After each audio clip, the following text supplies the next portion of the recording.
Initiating launch sequence.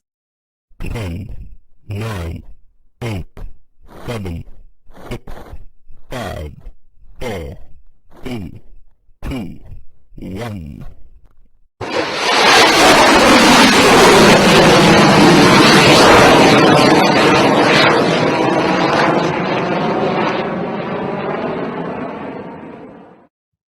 Hello and welcome to Family Church.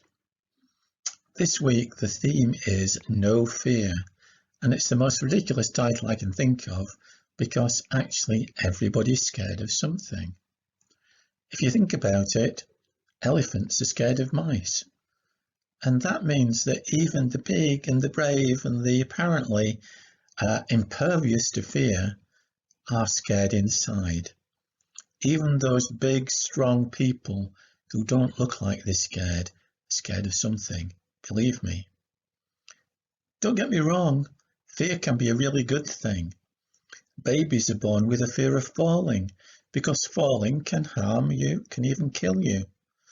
And fears that we've learnt, like fears of getting skin cancer if we're out in the sun for too long, lead us to put suntan lotion on. So fear in its right place can be really helpful. Fear in its wrong place, though, can be really unhelpful. So let's have a think about some of the things that aren't really helpful to be afraid of. I wonder what things you're scared of. Sometimes when people get really frightened by something, it becomes what's called a phobia.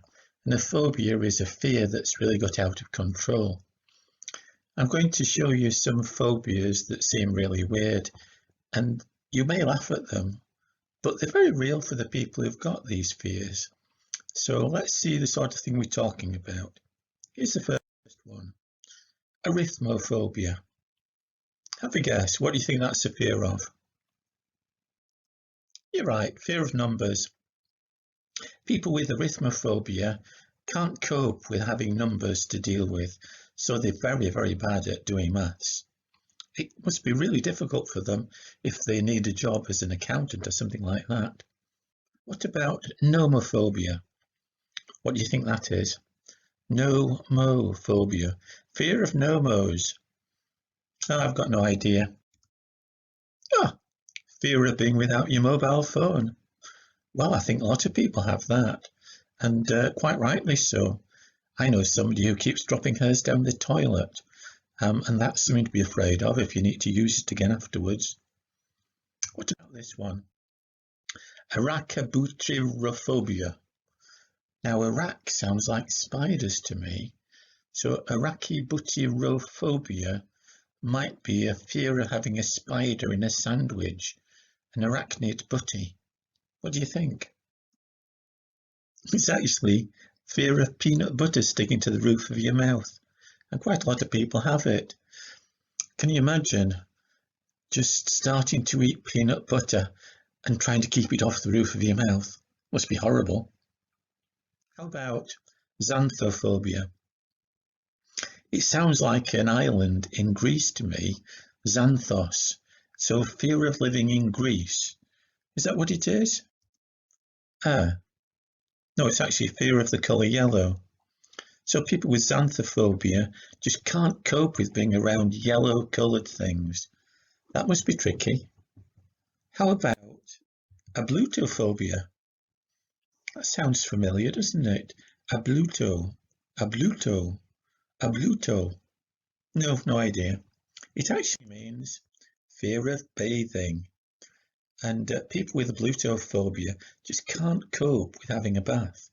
You can't cope with washing, which must be really difficult because the smell must get terrible. How about hippopotomonstrousesquipedaliophobia? I'm going to try that one again. Hippopotomonstrousesquipedaliophobia. What do you think that could be? It sounds like a hippopotamus and a monster, and they're equipped to be aliens. What do you reckon? It's actually a fear of long words. And here's some for you to try pronouncing. This first one, have a go. It's anti-disestablishmentarianism. Yay, I got it. The second one, try that one. I don't actually know how it's pronounced, but I think it's floxinoxinihilification. Floxinoxinihilification. Maybe not. And the last one, everybody can say, so let's say it together. From Mary Poppins, supercalifragilisticexpialidocious. Very good. How about decidophobia? That's a giveaway, isn't it? So easy. It's the fear of making decisions. And I know some people who are terrified of making decisions. Shall I go right? Shall I go left? Well, there's advantages to going right, but maybe going left will be better. Maybe I should not take either of those routes at all. But what would I do then? I just don't know. I'm scared of making decisions. How about ergophobia? Ergo. I think that means living. So fear of living? That can't be right, can it? Ah, it's fear of work. I think we've all had that at some time. But after all this COVID lockdown, it's actually something that we're quite looking forward to doing again, isn't it? Well, I think that's all our phobias. But I'd like you to understand that these aren't weird. They're just things that people are afraid of. And if you're afraid of something, it doesn't mean that you're weird. It just means that you're like the rest of us. There are things that scare you. And there are ways of dealing with those fears. I thought it would be a good idea, though, to talk to somebody who's had a fear and handled it in some way. So let's have a word with Susan. Oh, forgot this one. Globophobia is the fear of balloons. Oh, only when they burst. Susan. Hi, Susan. How are you doing? Hi, Peter. I'm fine, thanks. Good. We've been talking about fear and phobias, and I wondered if you'd ever had an occasion when you were scared of something. I have, yes. It was many years ago. I had to go away for work to go to America in Houston, and I've never travelled abroad as before, and also I had to travel on my own. So it was extremely scary to have to go. I was terrified to travel that far and on my own. So, I can imagine. I would have been as well. So what were your feelings? What were the sensations you were experiencing? Really, really scared. And I was frightened of getting it wrong, ending up in the wrong place, and getting it wrong, wrong aeroplane, all the imagination, and making a fool of myself, which is a really big thing, that I would be, people would laugh at us, or I'd made a mistake and things like that. It was really frightening. That's the thing I hate most, the idea of people laugh at me and think I'm an idiot. I overcome that sometimes just by acting the idiot and hoping that people don't notice.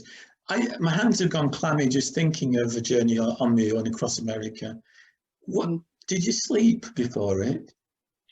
No, well, the flight I went, I had to go from, which made it worse, I had to go from Newcastle to Amsterdam, and then from Amsterdam to Houston.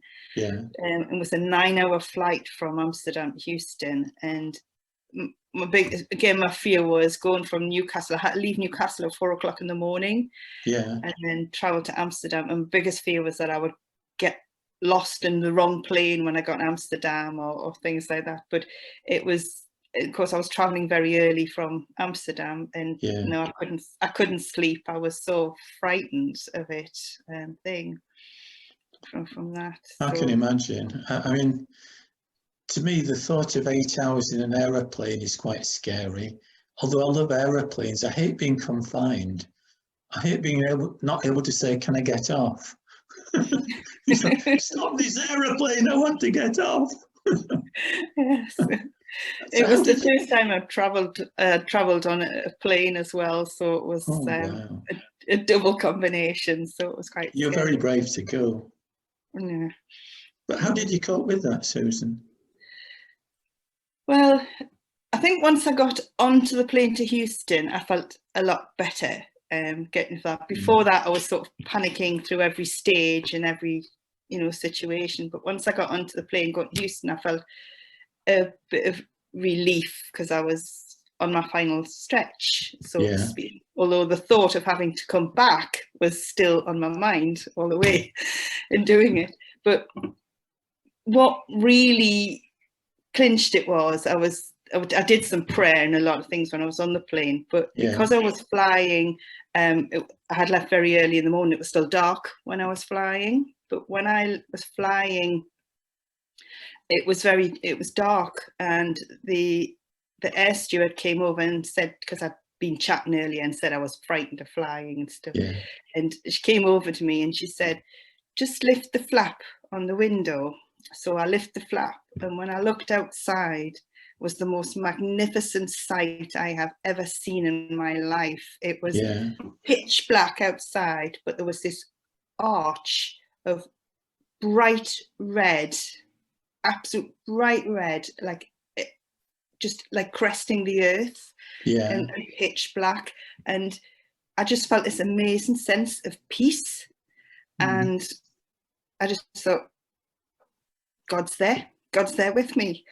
And it was so overwhelming that, okay, I'm fine. And if God can give you wonderful sights like that, then he can look after me.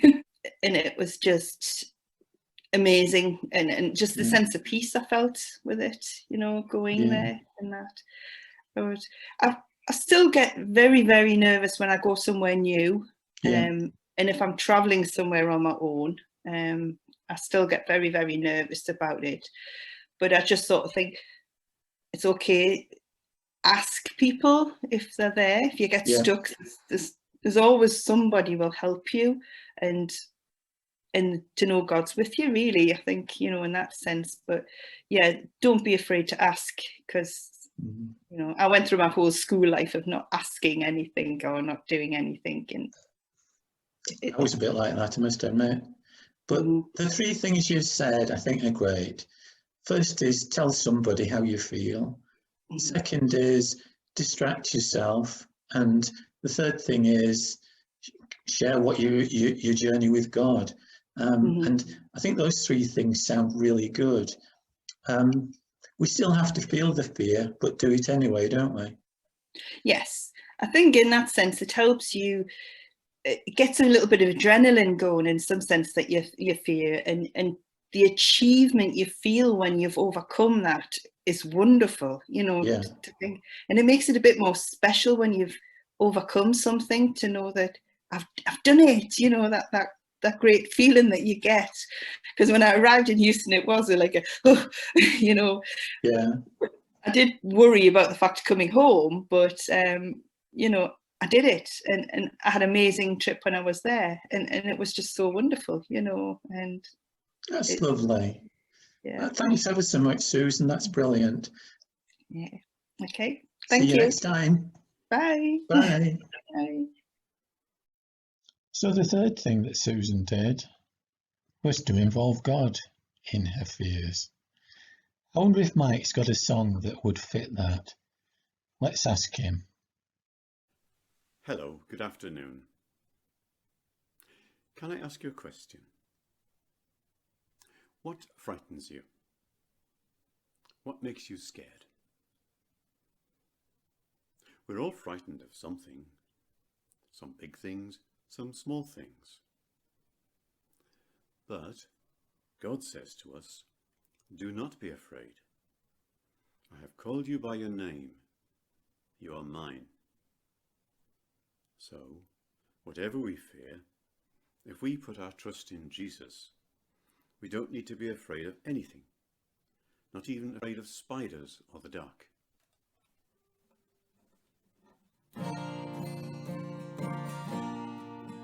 I once was frightened of spiders, I once was frightened of the dark, I once was frightened by many, many things, especially things that barked. But now I'm asking Jesus to help these fears to go, 'cause I don't want them to be part of me. No, no, no, no, no. I once was frightened by thunder, frightened of lightning too. I once was frightened by many, many things that crashed and banged and blew. But now I'm asking Jesus to help these fears to go, 'cause I don't want them to be part of me. No, no, no, no, no. 'Cause I don't want them to be part of me. No, no, no, no, no. It's all very well, this stuff, but do you think God actually really looks down on people that are scared? I wonder. There's probably a story in the Bible about somebody who was scared and how God responded to him. Let's have a look. Yeah, there's that story about Peter, isn't there? Here it comes. God's story. Peter denies Jesus. So remember how part of God's story is about a guy named Peter who walked on water with Jesus? Well, it goes like this. Peter followed Jesus, but like all of us, he wasn't perfect. Sometimes he messed up. One time, he even pretended not to know Jesus at all. Here's what happened. Jesus and his 12 disciples were going to different towns, showing more and more people that Jesus is God's son. But some people did not believe Jesus is God's son. They thought that was impossible. And they got so mad that Jesus said he was God's son that they tried to have him arrested, even killed. Turns out, Jesus had to die to rescue us. See, he was perfect, yet chose to come to our broken world and live and die just like us. But then he came back to life, which means Jesus really was sent from God and really is stronger than death. So now, even though we all mess up, we can follow Jesus and one day live with him forever. But at the time, Peter and the other disciples couldn't have known all that. They believed Jesus was God's son, but they didn't know how he would rescue us. One night, Jesus did get arrested. Peter and the disciples were sad and scared. They could get into trouble too, just for following him. So when a servant girl recognized Peter and said, "This man was with Jesus," Peter said, "I don't know him." Then someone else called Peter a follower of Jesus and he said, "I am not." A third person said Peter knew Jesus and Peter said, "I don't know what you're talking about." Right then, a rooster crowed and Peter realized what he had done. In fact, Jesus had told Peter that he was going to deny him 3 times before the rooster crowed. But guess what? That means Jesus knew Peter would mess up before he even did anything, and Jesus loved him anyway. The best part is, he feels the same way about us. Peter would keep on following Jesus and show many more people how to follow Jesus, and we can too. And that's part of the story of Peter. So, in case you missed it, here's the quick version. Peter messed up. People arrested Jesus. Peter pretended he didn't know Jesus. He did it again. He did it a 3rd time. The rooster crowed. Jesus still loved Peter. We mess up too. Jesus still loves us. Peter followed Jesus. We can follow Jesus too. And that's a part of God's story. Did you notice that Peter ran away 3 times? He was challenged, he said no. He was challenged again, he said no. 3rd time he said no. And each time the fear got worse. Now, I want to tell you something really important about fear. If you think of fear like a snowball, if you run away from a snowball, what happens? Well, on a slope, as you run away, the snowball follows you and gets bigger. And if you run away again, the snowball gets bigger again. And fear's like that. If you run away from fear, you give it more power over you to scare you. But if you actually stand and look at the fear and say, I'm not running away from you. In fact, I'm going to laugh at you. Then the snowball actually melts and trickles away.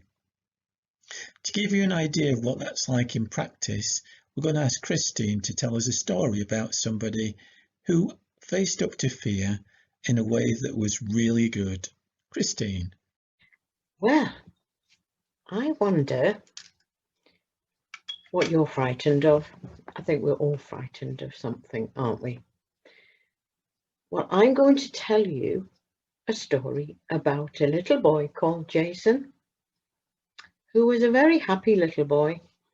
He had a nice home, and he had a mummy and a daddy and a sister, and they all lived very happily together and did lots of nice things.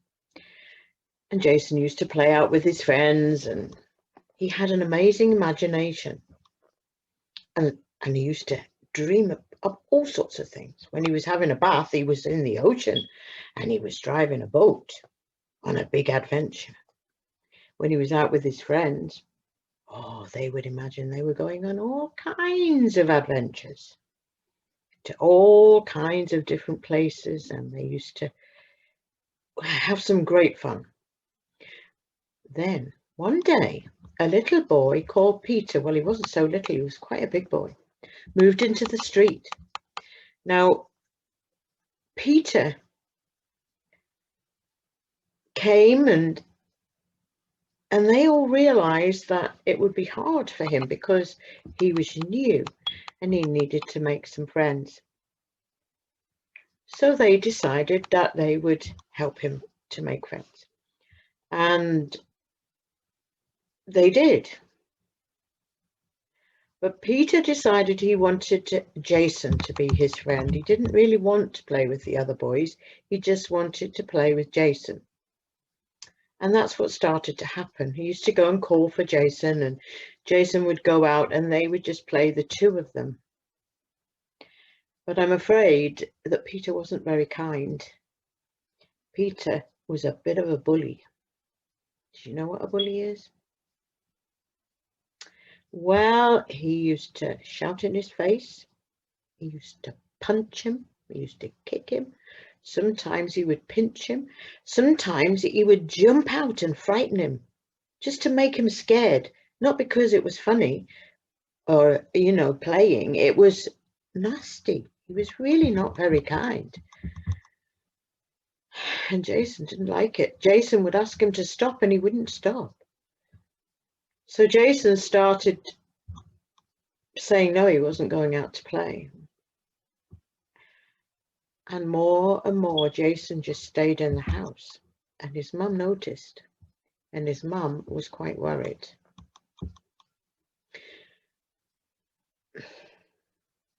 And Jason began to be scared of all kinds of things that he'd never been scared of before.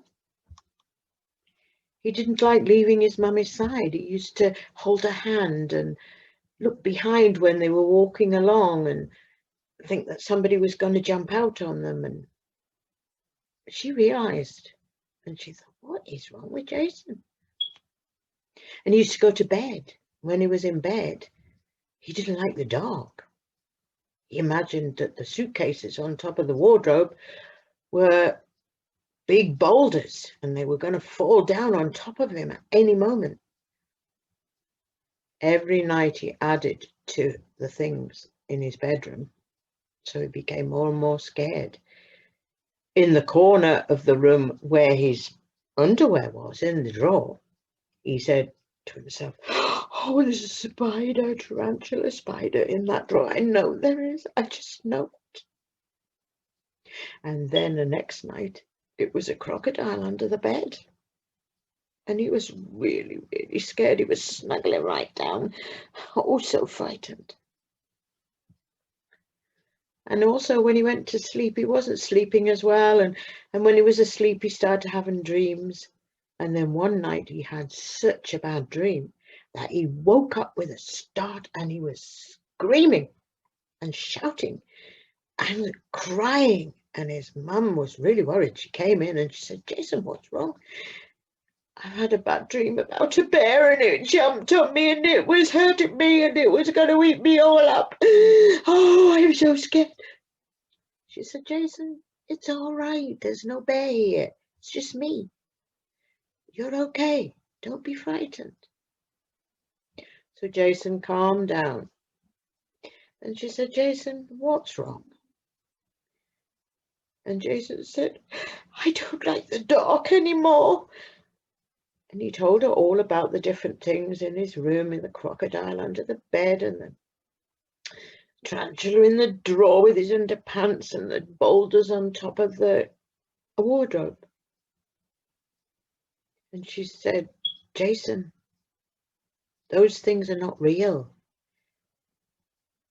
Let's put the light on and I'll show you. So that's what she did. She put the light on and he was able to see. There were suitcases on top of the wardrobe. She took him to the drawer, and in the drawer, she said, look, there's no tarantula in there. It's just your underpants. Now let's look under the bed. Oh, no, I don't want to look under the bed, he said.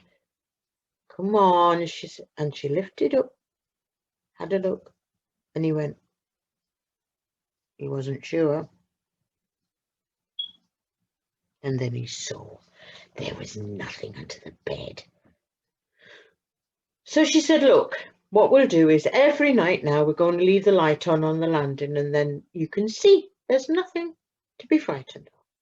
And that's what she did every night. Following day, he was still sad. And she said to him, Jason, what is it that makes you so sad? And why aren't you going out to play anymore? And he thought, no, I'm not going to. If I tell her, I mustn't tell her, because if I tell her, Jason might hit me harder. And, I don't think that's a good idea. So he just said, I'm fine, Mummy, I'm fine. I just don't like playing out anymore. I like to be in with you. And she knew there was something. That afternoon, he was sitting watching a film on the television and he started to cry. And she went over and she said, Jason, what is it? And in his head he thought, I need to tell her my mummy cares, and I need to tell her, and if I tell her, then I'm going to be very brave. I will tell her because I want to be brave. And he told her. So he told her all the horrible things Jason had been doing. And that wasn't very nice, was it? Said his mum. I think I might have a little bit of an explanation, although none of it is acceptable. Jason's mummy is really poorly and she's in bed all the time. His daddy has to do everything. And she said, I think possibly, he's sad inside, and that makes him angry because she won't be able to cuddle him. Maybe she won't be able to do all the things that I do for you because his dad has to do that. And that's really sad. I tell you what, I think we need to try and do something so that we can fix it. Would you like to be friends with Peter? Jason wasn't sure, but he said, if he's not nasty, he's a good, nice boy. But she said, how about we have him over here and I'll watch him and I'll watch over it and we'll teach him how to be nice to you. Okay, he said. And they found that they really liked to play lots of the same things in their house. Lego, they loved building things together. They did all kinds of things. But Mummy kept an eye. Mummy intervened if it was necessary and told Peter that that was not the sort of thing they allowed in their house. That was good, wasn't it, that she was making it better? And wasn't Jason brave, eventually telling his mama he did the right thing? Bye for now. Okay, so Marion, we've been talking about being scared of things and how we need to stand up to fear, but we need something to remind us about that, something we can see every day. Do you have any ideas on what we could make? Yeah, I do actually. I think when you're thinking about being afraid and you kind of think, well, what sort of things can I use to protect me? Yeah. One of the things that I thought about was actually using a shield, which can be lots of shapes and sizes and all the rest of it. But a shield is something you can put up in front of you to kind of protect you and make you feel safe. Sounds good. So I can imagine a shield, but is that it? Or is there more? Well, no, I thought to make it more interesting, we would put a design on the shield. So not just, I mean, if I don't know if a Roman legionary had a sort of rectangular shield with just sort of some abstract design on. Yeah. What I thought would be more useful would be to have a design on it that was helpful to you, to me, whoever's shield it is. Okay. So that that would help to remind you of keeping yourself safe. What sort of things would you put on it? Shall I show you the one I've made? Oh, in true Blue Peter fashion, yes, please. Here's one I made earlier. Yeah. Oh, well done. So I hope everybody can see this, and I've gone very funny colour, but never mind, you can see me. I've got this just basically a sheet of A4, and I've kind of cut the corners a bit to make it a more interesting shape. Yeah. So you can have it any shape you like. I mean, you can have your piece of paper that any way on you like, it doesn't matter. Okay.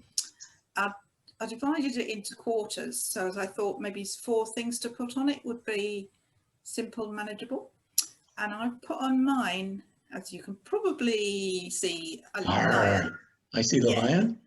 Well, we always think of lions as being brave, unless you're watching The Wizard of Oz.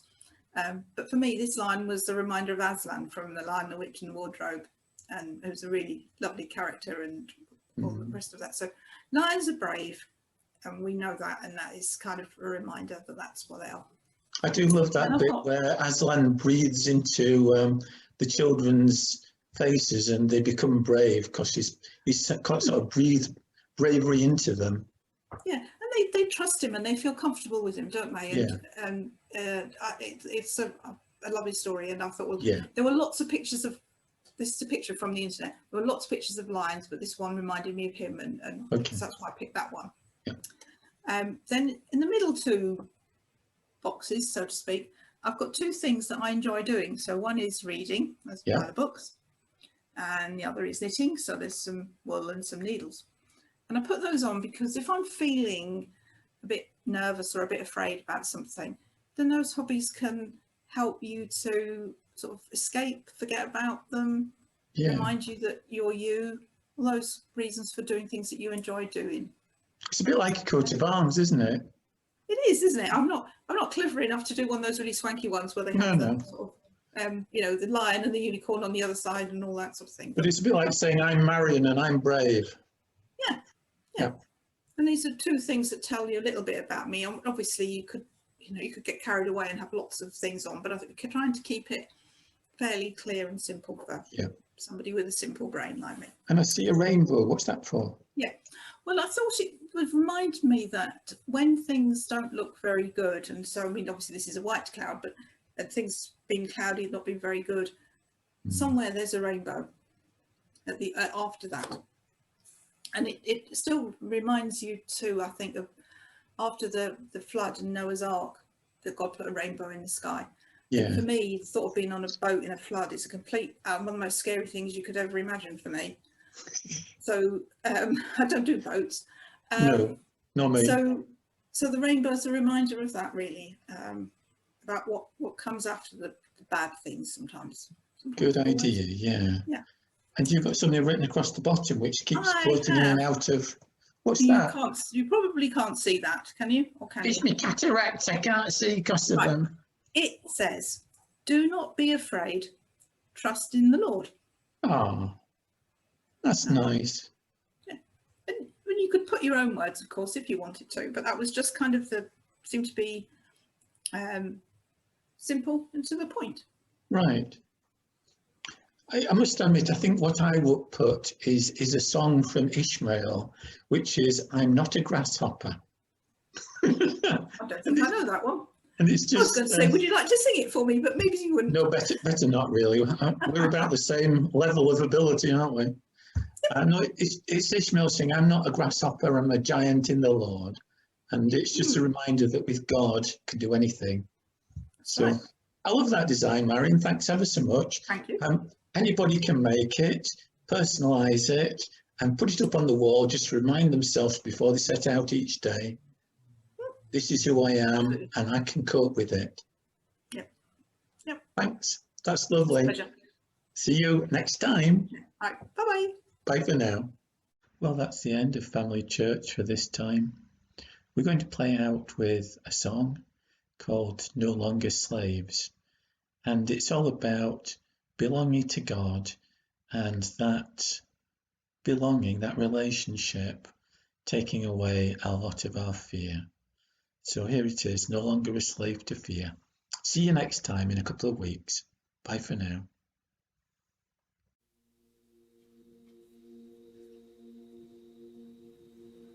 You unravel me with a melody.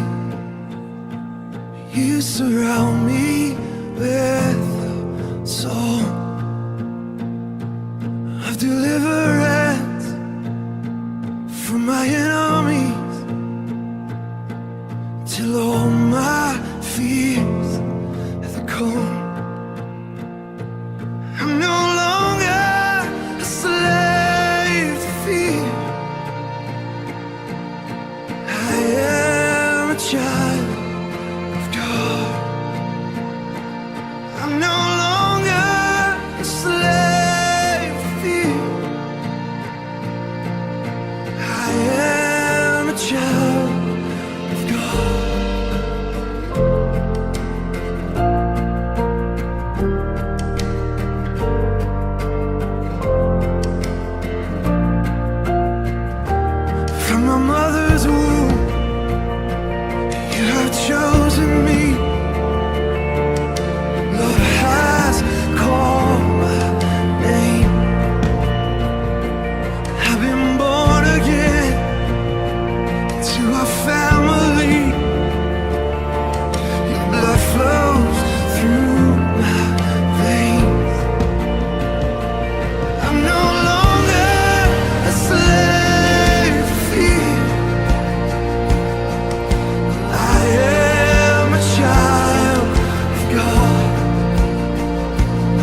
So no longer